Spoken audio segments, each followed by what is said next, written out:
విశాఖలోని వినాయక చవితి సందర్భంగా ప్రతి వినాయక దేవాలయం కూడా భక్తులతో కలకలాడుతుంది. మనం చూడొచ్చు కేజీహెచ్ సమీపంలో ఉన్న ఆనంద గణపతినే ఇక్కడ బెల్లం గణపతిని కూడా అంటారు. ఎందుకంటే ఈ గణపతికి బెల్లం అంటే చాలా ఫేమస్. అందుకే చాలా మంది భక్తులు మనకు అనిపిస్తుంది ఇక్కడ బెల్లాన్ని స్వామికి నైవేద్యంగా తీసుకువస్తుంటారు. సుదీర్ఘ ప్రాంతాల నుంచి వచ్చి స్వామిని బెల్లాన్ని నైవేద్యంగా సమర్పించడంతో ఈ ఆనంద స్వామి గణపతిని బెల్లం గణపతి కూడా అంటారు.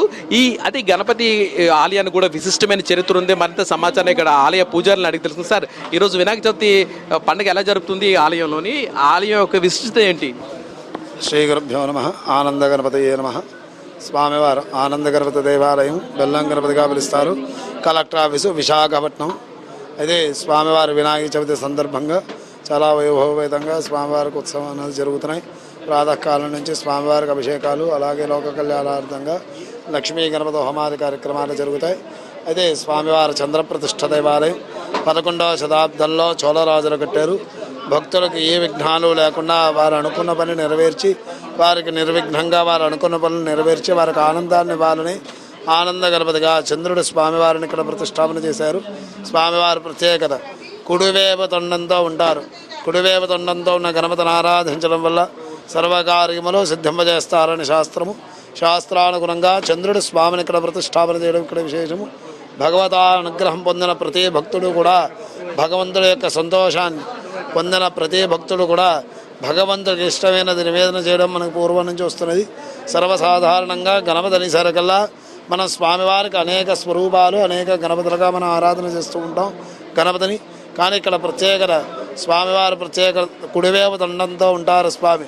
కుడివేవ దండం అంటే ప్రారంభం నుంచి చివరి వరకు కూడా పూర్తిగా కుడివేవ దండంతో ఉన్న గణపతిని ఆరాధించడం వల్ల సర్వకార్యములు సిద్ధింపజేస్తారని శాస్త్రము. శాస్త్రానుగుణంగా చంద్రుడు స్వామిని ఇక్కడ ప్రతిష్టాపన చేయడం ఇక్కడ విశేషం.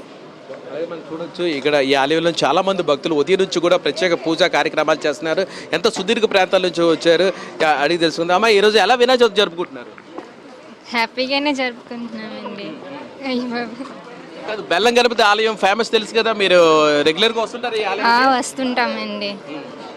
అక్కడ బెల్లం పెట్టి ఏదైనా కోరుకుంటే జరుగుతుంది. ఇది మనం కోరుకున్నాం. అమ్మా, మీరు చెప్పండి. ఇక్కడ ఏదైనా కోరుకుంటే మొక్కుకుంటే మాత్రం కన్ఫర్మ్ తీరుస్తుందని నమ్మకం అయితే మాకు ఉందండి. ఇంతకుముందు 2-3 సార్లు మేము వచ్చాం సార్. చాలా మంది ఇక్కడ భక్తులు కూడా ఉన్నారు.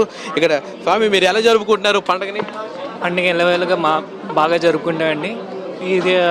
ఈ గణపతి మాకు ఇష్టదైవం అండి. మాకు బాగా మా కోరిక ఉంటే అది కోరిక నెరవేర్చుకోవడానికి వచ్చాం. అప్పుడు జాబ్ రావాలని కోరుకున్నాం.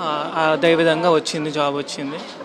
మీరు చెప్పండి, పండుగ ఈరోజు ఎలా జరుపుకుంటారు చెప్పండి. చాలా ఆనందంగా జరుపుకుంటున్నామండి. బాబు జాబ్ రావాలని కోరుకున్నామండి. బాబుకు జాబ్ వచ్చిందండి. ఆ మొక్కు తీర్చుకోవడానికి వచ్చామండి. అంటే ప్రతి సంవత్సరం కూడా బెల్లం గణపతి స్వామిని సందర్శించుకుంటారు? వస్తామండి. అప్పుడప్పుడు వస్తూ ఉంటామండి.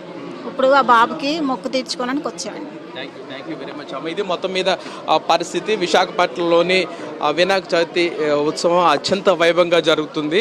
మనం చూడొచ్చు విశాఖపట్నంలోని ఉన్న కేజీహెచ్ సమీపంలో ఉన్న బెల్లం గణపతి ఆలయంలో ఉన్న ఉదయం నుంచి కూడా ప్రత్యేక పూజా కార్యక్రమాలు జరుగుతున్నాయి.